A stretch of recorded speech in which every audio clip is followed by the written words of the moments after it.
4% rule tuh gini, kalau pengeluaran kita sebulan 10 juta, kali 12 berarti dalam setahun kita butuh 120 20 juta. juta. 120 juta untuk pensiun selama 25 tahun, itu berarti kita butuh duduk di atas gunungan uang sebesar 3M. Dari mana tuh Mbak? Dibagi berarti 120 juta Berarti dibagi 120 4%. kali 120 kali 25 tahun, 25 tahun. berarti 3 miliar. Nah, kalau punya 3 miliar ditarik 4% dalam 1 tahun akan keluar 120 juta. Berarti bisa hidup 10 juta sebulan. Oke.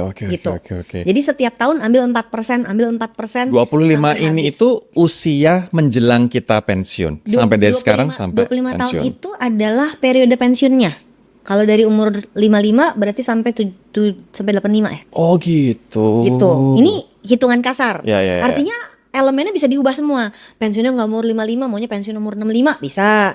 Periodenya jangan 25, 15 tahun aja bisa. Ini hitungan matematikanya adalah kalau pengeluarannya 10 juta sebulan kali 12 berarti 120 juta. Ya. 120 juta setahun kalau mau hidupnya selama 25 tahun pensiun dari Ya, umur ya, 55 sampai 25 tahun kemudian berarti kita butuh duduk di atas gunungan uang sebesar 3M. Nah, 3M ini kalau kita ambil 4%, kira-kira hidup dengan 10 juta sebulan. Dengan catatan tiap tahun gak ada inflasi. Nah, kalau misalnya ada inflasi, ini gue juga tanya AI nih ya, my Kalau gue personal AI. assistant. Ya kan? Misalnya, kita pengen hidup nyaman, misalnya di Jakarta misalnya per bulan 20 juta misalnya. Berarti setahun kan 240 juta. Dana pensiunnya persis seperti yang kamu bilang tadi, tinggal dikali 2 berarti kan 6 miliar. 6 miliar. Tapi kalau inflasi dari umur kita 30 sampai 55 ini 25 tahunnya tuh saat ini sampai pensiun Ya. kalau si AI ini. Inflasi misalnya 5%, berarti kebutuhan 20 juta per bulan. Nanti berubah. Nanti berubah jadi 67 juta per bulan. Artinya dana pensiun untuk Lebih gede bisa lagi. hidup 20 juta per bulan tuh butuh 15 sampai 20 M, Mbak Wina. Yang artinya nggak mungkin kan? Jadi kebanyakan hitungan dana pensiun itu angkanya akan bikin ciut dan ya udahlah nggak usah.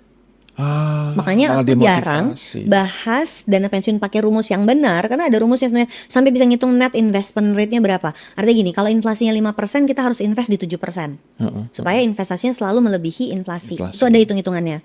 Aku jarang mau bahas itu di podcast yang sederhana supaya kita nggak harus ngeluarin rumus. Betul. Supaya orang nggak ciut. Karena kalau dihitung beneran, wah nggak pensiun ini mah. Karena terlalu besar. Karena terlalu besar. Jadi kalau pakai asumsi 4% tadi, angkanya nggak terlalu, ya tetap horor sih. 3 miliar, hitungan berarti harus duduk di atas gunungan uang sebesar 3 miliar yang bisa diambil 4% setahun. Tahunnya. Nah, si umur 20-30 ini ngejar 3 miliar kan udah keburu kelabakan dong. Harus investasi berapa nih setiap bulan? Kalau dihitung orang tetap akan, yaudahlah nggak usah aja. Nah, daripada orang membuat dirinya ciut dan yaudahlah nggak usah Nggak usah aja. aja.